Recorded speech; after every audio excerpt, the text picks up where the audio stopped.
Dear student, BA first year second semester ਪਹਿਲਾਂ ਆਪਾਂ 16 ਪ੍ਰਸ਼ਨ ਜਿਹੜੇ ਨੇ ਛੋਟੇ ਉੱਤਰਾਂ ਵਾਲੇ 16 ਪ੍ਰਸ਼ਨ ਪਹਿਲਾਂ ਕਰ ਚੁੱਕੇ ਆ। ਅੱਜ ਅਸੀਂ ਅੱਗੇ 17ਵਾਂ ਪ੍ਰਸ਼ਨ ਕਰਾਂਗੇ। ਜਿਹੜੇ ਸੰਤ ਰਾਮ ਉਦਾਸੀ ਦੇ ਜਿਹੜੀਆਂ ਕਵਿਤਾਵਾਂ ਨੇ, ਜਿਵੇਂ ਦੇਸ਼ ਆ ਪਿਆਰਾ ਸਾਨੂੰ, ਅੰਬੜੀ ਨੂੰ ਤਰਲਾ, ਚੂੜੀਆਂ ਦਾ ਹੋਕਾ, ਵਾਰਸਾਂ ਦੇ ਨਾਂ ਤੇ ਸੀਰੀ ਤੇ ਜੱਟ ਦੀ ਸਾਂਝੀ ਵਿਥਿਆ, ਜਿਹੜੀ ਇਹ ਕਵਿਤਾਵਾਂ ਨੇ, ਜਿਹੜੇ ਉਹਦੇ ਗੀਤ ਨੇ, ਉਹਨਾਂ ਦੇ ਜਿਹੜੇ ਇਹ ਛੋਟੇ ਪ੍ਰਸ਼ਨ ਨੇ 16 ਕਰ ਚੁੱਕੇ ਆ। ਅੱਜ 17ਵਾਂ ਪ੍ਰਸ਼ਨ ਹੁਣ ਕਰਨ ਲੱਗੇ ਆ। ਮੁਟਿਆਰ ਵਣਜਾਰੇ ਨੂੰ ਚੂੜੀਆਂ ਦੇ ਨਾਲ ਚਾਕੂ ਲਿਆਉਣ ਲਈ ਕਿਉਂ ਕਹਿੰਦੀ ਹੈ? ਕਿਉਂਕਿ ਚਾਕੂ ਨਾਲ ਉਹ ਰਾਠਾਂ, ਅਮੀਰ ਜਗੀਰਦਾਰਾਂ, ਸਰਮਾਏਦਾਰਾਂ ਦੀ ਲੁੱਟ ਤੇ ਜ਼ੁਲਮਾਂ ਦੀ ਰਾਖੀ ਕਰਨ ਵਾਲੇ ਕਾਨੂੰਨ ਦਾ ਖੋਖਾ ਪਾੜ ਕੇ ਇਹਨਾਂ ਤੋਂ ਮੁਕਤੀ ਪ੍ਰਾਪਤ ਕਰਨਾ ਚਾਹੁੰਦੀ ਹੈ। ਪ੍ਰਸ਼ਨ ਨੰਬਰ 18 ਹੈ, ਵਾਰਸਾਂ ਦੇ ਨਾਂ ਕਵਿਤਾ ਦਾ ਵਿਸ਼ਾ ਕੀ ਹੈ? ਵਾਰਸਾਂ ਦੇ ਨਾਂ ਕਵਿਤਾ ਜੁਝਾਰ ਵਿਦਰੋਹੀ ਭਾਵਾਂ ਨਾਲ ਭਰੀ ਹੋਈ ਇੱਕ ਕਵਿਤਾ ਹੈ ਅਤੇ ਇਸ ਦਾ ਵਿਸ਼ਾ ਕ੍ਰਾਂਤੀਕਾਰੀ ਦੇ ਆਪਣੇ ਸਿਦਕ ਤੋਂ ਪਿੱਛੇ ਨਾ ਹਟਣ ਅਤੇ ਕੁਰਬਾਨੀ ਲਈ ਦ੍ਰਿੜ ਰਹਿਣ ਵਾਲੇ ਭਾਵ ਹਨ, ਜੋ ਕਿ ਉਹ ਆਪਣੇ ਮਾਤਾ ਪਿਤਾ ਅੱਗੇ ਪ੍ਰਗਟ ਕਰਦਾ ਹੈ। ਪ੍ਰਸ਼ਨ ਨੰਬਰ 19, ਭਗਤ ਸਿੰਘ ਦੀ ਮਾਂ ਬੇਸ਼ੱਕ ਬਣਿਓ, ਹਾੜੇ ਬਣਿਓ ਨਾ ਕਿਤੇ ਪੰਜਾਬ ਮਾਤਾ। ਇਸ ਰਾਹੀਂ ਇੱਕ ਕ੍ਰਾਂਤੀਕਾਰੀ ਆਪਣੀ ਮਾਂ ਨੂੰ ਕੀ ਕਹਿੰਦਾ ਹੈ? ਕ੍ਰਾਂਤੀਕਾਰੀ ਆਪਣੀ ਮਾਂ ਨੂੰ ਕਹਿੰਦਾ ਕਿ ਉਹ ਭਗਤ ਸਿੰਘ ਦੀ ਮਾਤਾ ਬੇਸ਼ੱਕ ਬਣ ਜਾਵੇ, ਅਰਥਾਤ ਉਹ ਉਸ ਦੀ ਸ਼ਹੀਦੀ ਮਗਰੋਂ ਭਗਤ ਸਿੰਘ ਦੀ ਮਾਂ ਵਾਲਾ ਮਾਣ ਬੇਸ਼ੱਕ ਪ੍ਰਾਪਤ ਕਰ ਲਵੇ, ਪਰ ਉਹ ਸਰਕਾਰੀ ਖਿਤਾਬ ਪ੍ਰਾਪਤ ਕਰਕੇ ਪੰਜਾਬ ਮਾਤਾ ਨਾ ਬਣੇ, ਕਿਉਂਕਿ ਇਹ ਕੋਈ ਮਾਣ ਦੀ ਗੱਲ ਨਹੀਂ ਹੋਵੇਗੀ। ਪ੍ਰਸ਼ਨ ਨੰਬਰ 20, ਸਾਡਾ ਕਾਤਲ ਹੀ ਕੱਚਾ ਨਿਸ਼ਾਨਚੀ ਸੀ, ਅਸੀਂ ਗੋਲੀ ਤੋਂ ਕੰਡ ਪਵਾਈ ਤਾਂ ਨਹੀਂ। ਇਸ ਤੁਕ ਦਾ ਕੀ ਭਾਵ ਹੈ? ਕ੍ਰਾਂਤੀਕਾਰੀ ਕਹਿੰਦਾ ਕਿ ਉਹ ਇਸ ਲੋਟੂ ਤੇ ਜ਼ਾਲਮ ਪ੍ਰਬੰਧ ਵਿਰੁੱਧ ਡਟ ਕੇ ਲੜਦੇ ਰਹੇ।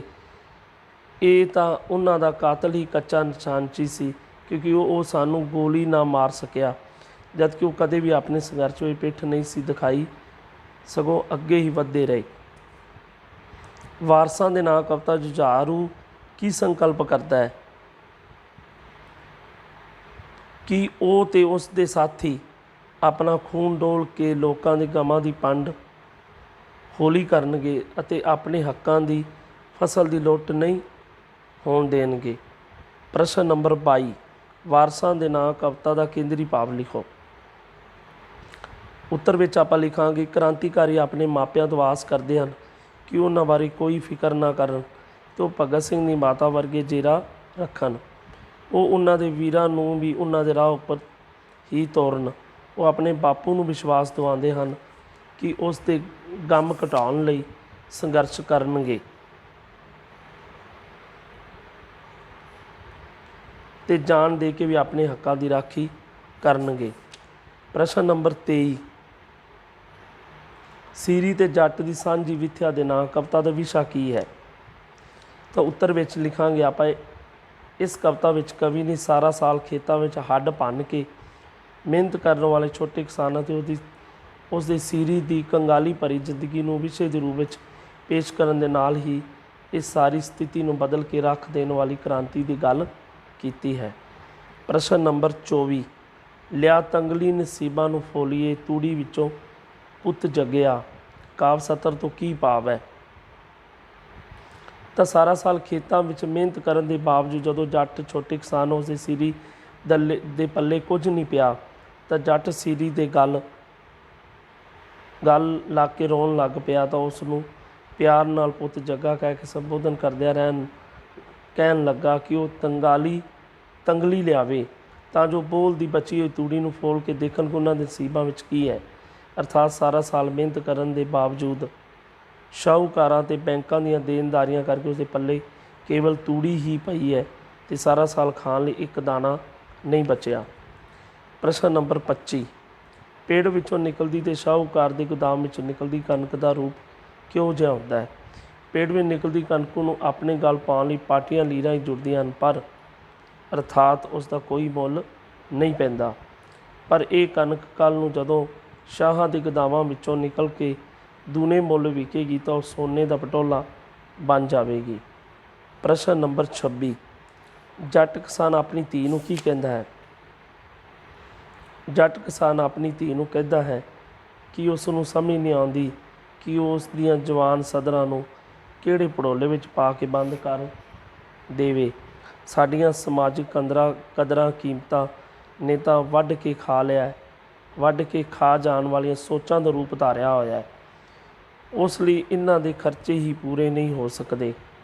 ਉਸ ਨੂੰ ਸਮਝ ਨਹੀਂ ਆਉਂਦੀ ਕਿ ਉਹ ਕਿਹੜੇ ਜੋਸ਼ੀ ਨੂੰ ਜਾ ਕੇ ਪੁੱਛੇ ਕਿ ਉਸ ਵਿੱਚ ਆਪਣੀ ਧੀ ਦਾ ਵਿਆਹ ਕਰਕੇ ਉਸ ਦੀਆਂ ਸਧਰਾਂ ਪੂਰੀਆਂ ਕਰਨ ਦੀ ਸਮਰੱਥਾ ਕਿਉਂ ਨਹੀਂ।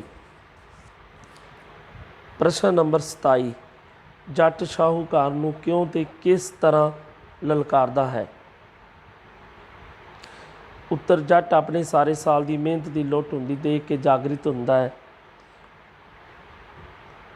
ਉਹ ਜੋਸ਼ ਵਿੱਚ ਆ ਜਾਂਦਾ ਜਿਹੜਾ ਜੱਟ ਹੈ। ਉਹ ਲਲਕਾਰ ਉੱਠਦਾ ਕਿ ਜਿਹੜੇ ਸ਼ਾਹੂਕਾਰ ਤੇ ਸਰਮਾਏਦਾਰ ਉਸ ਦੇ ਬੋਲਾਂ ਨੂੰ ਪਿੱਠ ਉੱਤੇ ਚੁੱਕ ਕੇ ਖੁਸ਼ੀ ਦੀਆਂ ਚਾਂਗਰਾਂ ਮਾਰਦੇ ਹੋਏ ਜਾਂਦੇ ਹਨ, ਅੱਜ ਸੁੱਕੇ ਨਹੀਂ ਜਾਣੇ ਚਾਹੀਦੇ। ਪ੍ਰਸ਼ਨ ਨੰਬਰ 28, ਸੀਰੀ ਤੇ ਜੱਟ ਦੀ ਸਾਂਝੀ ਵਿਥਿਆ ਦੇ ਨਾਂ ਕਵਿਤਾ ਦਾ ਕੇਂਦਰੀ ਭਾਵ ਲਿਖੋ। ਖੇਤਾਂ ਵਿੱਚ, ਉੱਤਰ ਵਿੱਚ ਲਿਖਾਂਗੇ ਆਪਾਂ, ਖੇਤਾਂ ਵਿੱਚ ਸਖਤ ਮਿਹਨਤ ਕਰਕੇ ਵੀ ਛੋਟੇ ਕਿਸਾਨ ਅਤੇ ਸੀਰੀ ਦੇ ਪੱਲੇ ਕੁਝ ਨਹੀਂ ਪੈਂਦਾ। ਤੇਲ ਤੇ ਖਾਦਾਂ ਦੇ ਖਰਚੇ, ਬੈਂਕਾਂ ਦੀ ਤਕਾਵੀ ਤੇ ਬਿਜਲੀ ਦੀ ਕਮੀ ਦੇ ਸਿੱਟੇ ਵਜੋਂ ਸ਼ਾਹੂਕਾਰ ਸਰਮਾਏਦਾਰ ਉਸ ਨੂੰ ਲੁੱਟ ਕੇ ਲੈ ਜਾਂਦੇ ਹਨ। ਅਜਿਹੀ ਸਥਿਤੀ ਵਿੱਚ ਉਹ ਇੱਕ ਕ੍ਰਾਂਤੀ ਦੇ ਨਾਲ ਹੀ ਨਿਕਲ ਸਕਦਾ ਹੈ ਅਤੇ ਉਸ ਨੂੰ ਆਪਣੀ ਮਿਹਨਤ ਦਾ ਮਿੱਠਾ ਫਲ ਮਿਲ ਸਕਦਾ ਹੈ। ਸਟੂਡੈਂਟ, ਇਹ ਸੀ 28 ਪ੍ਰਸ਼ਨ ਜਿਹੜੇ ਸੰਤ ਰਾਮਦਾਸੀ ਦੇ ਜਿਹੜੀਆਂ ਕਵਿਤਾਵਾਂ ਨੇ। ਜਿਵੇਂ ਉਸ ਨੇ ਕਵਿਤਾਵਾਂ ਨੂੰ ਇੱਕ ਗੀਤ ਦਾ ਰੂਪ ਦਿੱਤਾ ਹੈ, ਜਿਹਦੇ ਵਿੱਚ ਪਹਿਲਾ ਜਿਹੜੀ ਉਹਦੀ ਗੀਤ ਨੇ ਕਵਿਤਾ ਹੈ, ਦੇਸ਼ ਹੈ ਪਿਆਰਾ ਸਾਨੂੰ ਹੈ। ਦੂਸਰੀ ਜਿਹੜੀ ਕਵਿਤਾ ਹੈ, ਗੀਤ ਅੰਬੜੀ ਨੂੰ ਤਰਲਾ। ਤੀਸਰੀ ਜਿਹੜੀ ਗੀਤ ਨੇ ਉਸ ਦੀ ਚੂੜੀਆਂ ਦਾ ਹੋਕਾ। ਚੌਥੀ ਜਿਹੜੀ ਕਵਿਤਾ ਹੈ, ਵਾਰਸਾਂ ਦੇ ਨਾਂ। ਪੰਜਵੀਂ ਜਿਹੜੀ ਉਹਦੀ ਕਵਿਤਾ ਜਿਹੜੇ ਗੀਤ ਨੇ, ਸੀਰੀ ਤੇ ਜੱਟ ਦੀ ਸਾਂਝੀ ਵਿਥਿਆ ਦੇ ਨਾਂ। ਇਹ 5 ਕਵਿਤਾਵਾਂ ਦੇ ਆਪਾਂ ਪ੍ਰਸੰਗ ਸਹਿਤ ਵਿਆਖਿਆ ਕਰ ਲੈਣੇ। ਸੰਤ ਰਾਮ ਉਦਾਸੀ ਦੇ ਜਿਹੜੇ ਗੀਤ ਨੇ, ਕਵਿਤਾਵਾਂ ਨੇ, ਤਾਂ ਇਹਦੇ ਹੁਣ ਪ੍ਰਸੰਗ ਸਹਿਤ ਵਿਆਖਿਆ ਅਤੇ ਜਿਹੜੇ ਛੋਟੇ ਪ੍ਰਸ਼ਨ ਨੇ ਉਹ ਆਪਾਂ ਕਰ ਲੈਣੇ। ਤਾਂ ਇਹ ਸਾਰਾ ਜਿਹੜਾ ਚੈਪਟਰ ਹੈ ਇੱਥੇ ਹੀ ਖ਼ਤਮ ਹੁੰਦਾ ਹੈ। ਕੱਲ੍ਹ ਨੂੰ ਆਪਾਂ ਅੱਗੇ ਜਿਹੜਾ ਹੈ ਉਹ ਸੁਰਜੀਤ ਪਾਤਰ ਦੀ ਪ੍ਰਸੰਗ ਸਹਿਤ ਵਿਆਖਿਆ ਕਰਾਂਗੇ ਜਾਂ ਕੋਈ ਹੋਰ ਨਵਾਂ ਕੰਮ ਅੱਗੇ ਕਰਾਂਗੇ। ਧੰਨਵਾਦ।